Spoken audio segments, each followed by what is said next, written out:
Oi, tudo bem? Neste vídeo eu vou compartilhar com você um pouquinho da minha organização para mudança de estação, para primavera. Se você gosta desse tema, aproveita para já se inscrever aqui no canal e deixar o seu like nesse vídeo para você não esquecer de fazer isso até o final. Apesar de hoje em dia o ser humano estar um pouco afastado da natureza, especialmente quem mora em grandes cidades como eu, que moro em São Paulo, cada vez mais eu busco essa reconexão porque eu acho ela muito importante para minha saúde e para o meu estado de espírito de modo geral. Então toda vez que muda a estação, eu gosto de observar como fica o clima aqui na minha região e eu recomendo fortemente que você faça o mesmo, porque mesmo no Brasil, em diferentes regiões, a gente tem diferentes climas, diferentes temperaturas, então por mais que mude a estação, pode ser que não mude tanto assim na sua região. Então o que eu vou falar aqui funciona muito para mim, para esse momento que a gente está vivendo, especificamente nesta região. Pode ser que não funcione exatamente igual para você onde você morar. A gente tem aqui pessoas inscritas que são de outros países, de outro hemisfério, que está numa estação oposta no momento. Então o que eu vou te ensinar aqui é para você pegar e adaptar para sua região, tá bom? Existem algumas coisas que eu gosto de fazer então associadas a essa mudança de estação. A primeira delas é com relação ao ajuste do sono. Cada dia que passa, a gente vai entendendo como que o ritmo circadiano vai funcionando. À medida que a gente vai se aproximando do solstício de verão, que é o dia mais longo do ano, então os dias vão ficando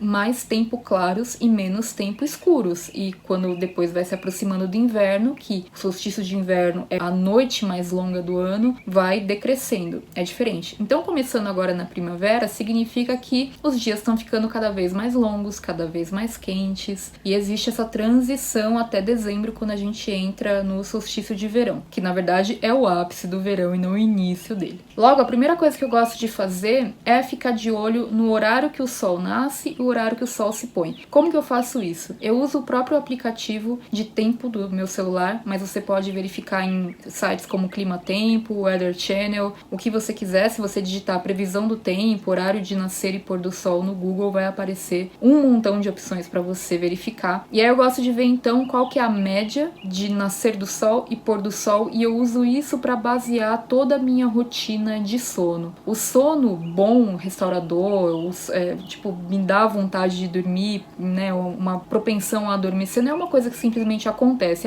Vou desligar aqui, tô exausta e vou dormir. Não, é uma coisa que você constrói. Então, se por exemplo eu quero ir dormir em determinado horário para acordar em determinado horário, eu preciso começar essa construção do sono horas antes, reduzindo, por exemplo, cafeína, quantidade de alimentação e muitas outras práticas que eu fui aprendendo aí com o Ayurveda. Se você quiser, deixa um comentário aqui embaixo me pedindo para falar mais sobre isso, porque eu não sei se vocês querem saber, mas tô comentando. Se vocês quiserem, deixa um comentário aqui que eu falo mais sobre isso sim, tá? Mas de modo geral, eu vejo então qual que é o horário de nascer do sol e o horário do pôr do sol. Pra que isso funciona pra mim? Eu gosto de acordar sempre 1h30 mais ou menos antes do sol nascer, porque eu gosto de acordar quando tá escuro. É uma hora boa pra mim, auspiciosa. Eu gosto de fazer a minha rotina de autocuidado. Dentro do Ayurveda a gente chama de Dinacharya, que é uma rotina ali que você faz de boas práticas de autocuidado realmente e de boa conduta, enfim, uma série de questõezinhas logo no início do dia. Então eu gosto de acordar cedo, eu pratico minha meditação, faço yoga, alongamento, eu faço todo o meu autocuidado, higiene pessoal, tomo banho, enfim, eu acho muito gostoso. E ali antes do sol nascer eu gosto de fazer algumas leituras que me preparam pro dia que eu vou ter. Quando eu faço isso logo no começo da manhã, eu sinto que eu já tô começando o dia muito bem, que eu já fiz coisas que eram importantes pra mim antes mesmo do mundo acordar. Então por isso que eu gosto de fazer. Então se, por exemplo, a gente tá numa época que o sol nasce por volta das 5h40 da manhã, então ali 1h30, mais ou menos 4h10 eu acordo e vou fazendo essa rotina. Então pra mim é importante saber quando o sol nasce e quando o sol se põe, que é quando eu paro de trabalhar. É a minha boa prática. Então se, por exemplo, o sol se põe 6h15 da tarde, é o horário que eu coloco como meta desligar o meu computador pra não trabalhar mais. Ou seja, eu tenho o dia inteiro pra me organizar ali e fazer as minhas atividades, e o que der pra fazer nesse tempo eu faço. O que não der, claro que existem exceções, pode ser que eu tenha uma aula de noite, pode ser que eu tenha algum trabalho, algum evento, coisa do tipo, mas de modo geral eu evito pra conseguir fazer tudo que eu tenho que fazer ali enquanto tá claro. Enquanto tá claro é quando eu aproveito também pra me alimentar. Cada vez mais eu tenho reduzido a minha alimentação noturna, porque eu sei que isso me deixa enjoada, prejudica o meu sono. Claro que eu ainda não cheguei aí num nível de perfeição com relação a isso, tem dias que eu como de noite e eu sempre me arrependo, mas de modo geral eu já tenho feito todas as minhas refeições enquanto o dia tá claro, e até a janta eu tenho trazido pra um pouquinho antes do anoitecer, assim, eu tenho notado que isso muda bastante a minha digestão, eu fico me sentindo muito melhor quando é assim. Então se eu for dormir mais tarde, é claro que vai me dar mais fome. Se eu jantei 5h40 da tarde, por exemplo, e eu for dormir 11 horas da noite, é claro que vai me dar fome ali pelas 7, 8 horas da noite. Mas aí o que eu faço é comer alguma coisa leve. É um suco, um chá, uma sopinha batida,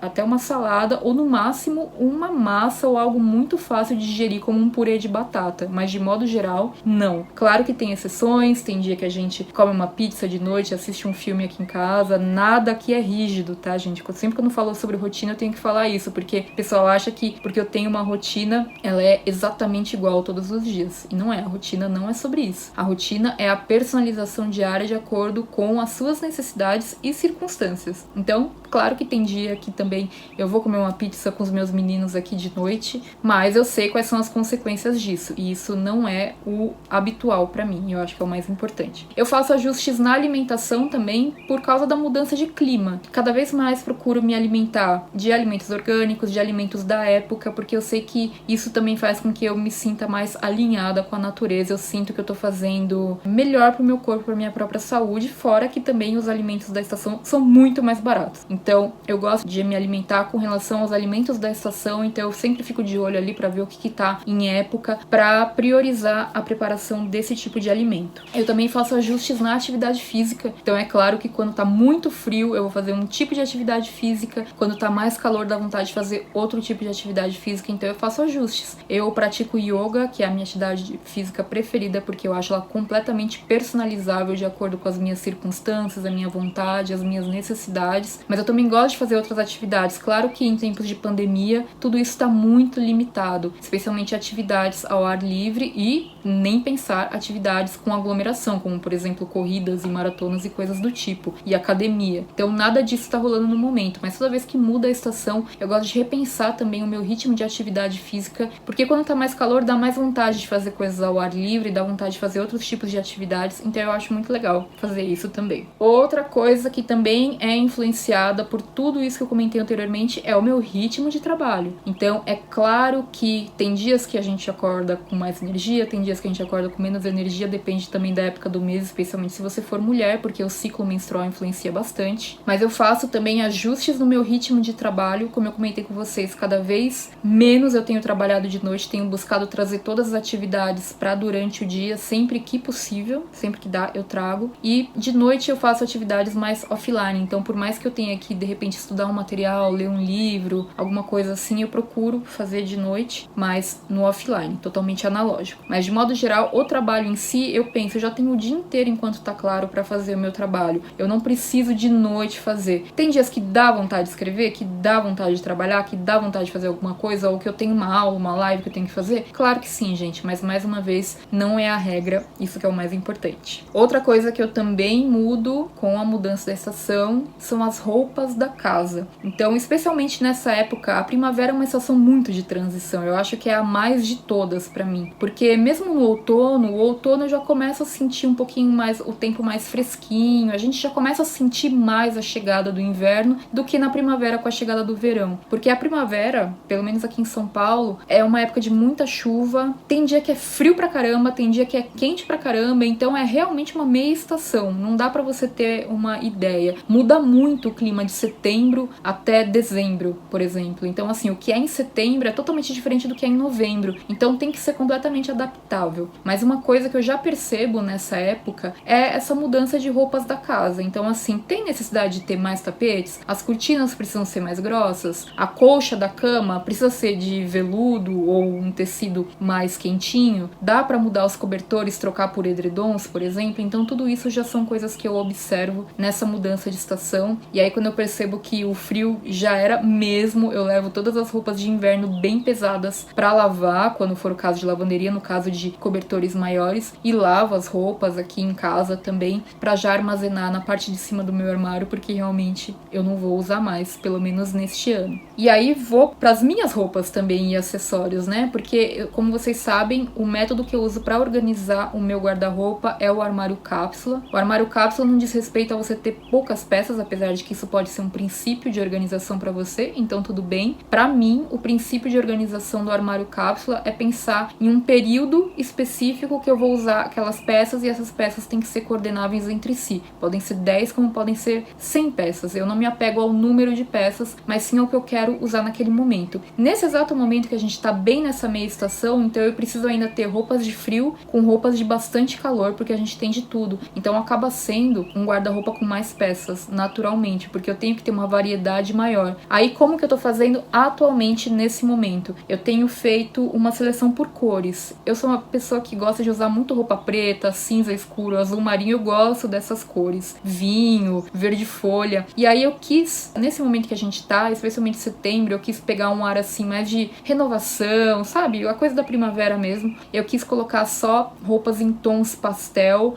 branco, um cinzinha claro no máximo, e aí eu tenho usado essas peças por enquanto. E aí um pouquinho mais adiante, à medida que for chegando ali talvez final de outubro, começo de novembro, que fica realmente calor, e aí eu não vou mais usar peças de frio, eu tenho certeza, pelo menos blusas de lã pesadas, meia calça de lã, fio 80, enfim, esse tipo de peça. Aí eu faço uma reestruturação, e aí eu repenso se eu quero manter aquelas cores, se eu quero mudar, enfim, eu acho muito gostoso fazer isso, porque assim eu consigo reaproveitar melhor as minhas roupas. Eu sinto que eu sou mais criativa usando roupas que, se eu deixasse tudo junto, eu não ia conseguir usar tudo. Limitando, eu consigo pensar melhor os usos que eu faço dessas peças. E é bem gostoso fazer isso, eu gosto bastante, eu acho que é um ato de criatividade. Eu também reviso as roupas da família, então pra ver, tá chegando o calor, então será que meu filho, as roupas estão servindo? Porque ele cresce muito rápido. Bermuda, calça, blusa, camiseta, tênis, chinelo, sandália. Precisa de alguma coisa? Será que eu vou precisar comprar pra época de calor mesmo? O que tá acontecendo ali com eles que eles precisam de algo pra gente poder planejar essas compras? Já que eu falei de roupas, deixa eu entrar um pouquinho aqui também na questão do autocuidado, porque eu também mexo em algumas questões. Como eu falei, eu tenho aquela primeira hora da manhã que eu faço uma rotina de autocuidado com higiene pessoal, oleação corporal que eu gosto de fazer, que é do Ayurveda. Então existem algumas coisas de beleza e de autocuidado que eu gosto de fazer quando muda a estação. Quando muda a estação de modo geral, eu costumo fazer alguma coisa no meu cabelo, ou cortar,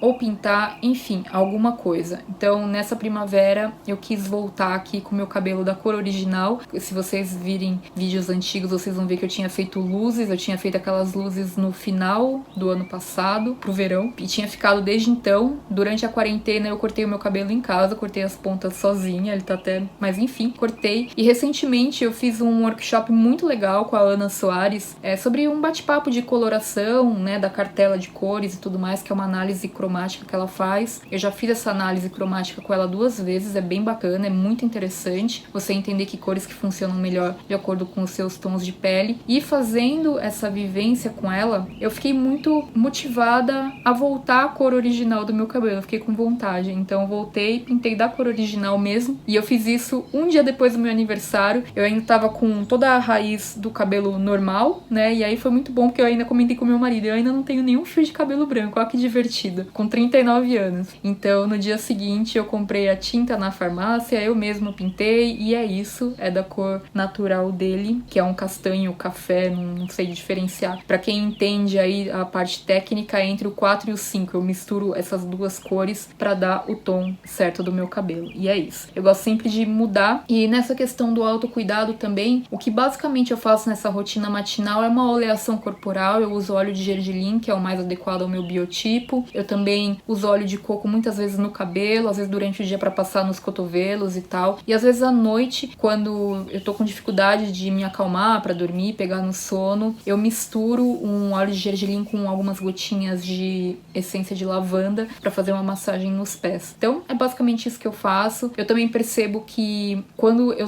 é que a gente não tá saindo muito, né, gente, por conta da pandemia ainda, mas quanto mais eu saio e mais eu pego o sol, então assim, é claro, aumentar, passar protetor solar, aumentar também a hidratação no cabelo, porque eu percebo que faz diferença. Falando agora um pouquinho sobre produtividade, eu já falei da questão do trabalho, mas em algumas coisas pontuais. Toda vez que muda de uma estação para outra, eu gosto de revisar os meus objetivos de curto prazo, e dessa vez não foi diferente. Eu fiz essa revisão, foi muito gostoso fazer. Os objetivos de curto prazo, são aqueles que eu quero que sejam verdade em até 2 anos. E aí eu tenho hoje uma página no Notion, onde eu coloco todos esses objetivos de curto prazo, que tem prazos variados. Então, tem coisas que já estão ali há mais tempo, então eu tenho como meta concluir até dezembro desse ano. Tem coisas que começaram em dezembro do ano passado, eu tenho como meta concluir até dezembro do ano que vem. Então, quando eu coloco até 2 anos, não é que todos vão levar 2 anos. Talvez eles levassem 2 anos quando eu os inseria ali naquela lista. Mas com o passar do tempo, eles foram evoluindo, eu fui mudando esse prazo. E também tem aqueles que entraram, mas são até 2 anos, mas eu também consigo concluir antes. É muito legal fazer essa revisão porque me permite fazer um realinhamento. Foi muito bacana fazer dessa vez, que eu fiz várias mudanças. Tinha alguns objetivos que eu falei, esse aqui foi conversado, a gente mudou de ideia, esse aqui eu acho que realmente não se encaixa no meu estilo de vida, não quero mais. Então foi bem bacana fazer essa reestruturação dessa vez, porque aí eu percebi que eu tenho um objetivo principal. Claro, tem outros ali acessórios, a formação em Ayurveda que eu tô fazendo, que tem um propósito, ingressar no doutorado, que tem outro propósito, mas de modo geral eu tenho um objetivo maior, que é profissional, que tem a ver com finanças também, que ele, quando alcançado, e eu tô encaminhando para alcançá-lo, ele, quando alcançado, vai proporcionar uma série de outros objetivos que eu quero ter, que dependem de eu alcançar esse primeiro. Então isso é bem interessante, também conversa com o que eu aprendi lendo As Leis do Triunfo, lá do Napoleão Hill, que é um dos meus livros preferidos da vida, que ele fala que uma das coisas mais importantes é você ter um objetivo claramente definido. Então eu tenho, e eu estou estudando esse capítulo no momento, estou relendo esse livro, estou bem nessa fase de reestudar esse capítulo. Ele recomenda ler o mesmo capítulo uma vez por semana durante umas 3, 4 semanas, então eu estou nessa fase de estudar esse capítulo do objetivo definido e tá sendo muito legal, muito assertivo para mim, porque eu percebi que realmente eu tenho um objetivo que é o principal de todos e outros acessórios que também são importantes, mas que não necessariamente se relacionam com esse, porque quando eu alcançar esse principal, aí uma série de outras coisas eu vou poder fazer na minha vida. Então ele é meu foco, é bem bacana fazer essa reflexão. Outra coisa que eu também gosto de fazer é revisar o meu planejamento do trimestre. Eu até compartilhei há alguns dias um vídeo sobre o planejamento que eu faço nos domingos e tudo mais. Então eu gosto de olhar no domingo, né, da virada da estação, esse planejamento trimestral, para ver se o planejamento que eu fiz pro último trimestre do ano ainda tá ok, eu pretendo fazer alguma mudança, tenho que cancelar alguma coisa, tem que adiar alguma coisa, tem que antecipar alguma coisa. Então eu sempre revejo esse planejamento trimestral para fazer ajustes. Por fim, uma última coisa que eu faço, então, na mudança da estação, uma revisão de finanças, para entender assim, se como estão os custos, os gastos diários, as contas, a gente precisa fazer algum tipo de ajuste no nosso orçamento, a gente tá gastando muito com o mercado, a gente não tá gastando, a gente precisa fazer algum tipo de compra para casa, né, roupa de cama, roupa pra gente, cosméticos, vitaminas que eu tomo diariamente. Então eu sempre faço essa revisão de finanças como um todo, de investimentos, para ver se tem alguma mudança que faça sentido para os próximos 3 meses. Eu gosto de revisar, mas é uma revisão bem simples, porque a revisão maior zona mesmo eu faço uma vez por ano. Então, gente, como eu comentei, a primavera para mim é a mais meia estação que existe. Tem muitas mudanças que ainda acabam ocorrendo antes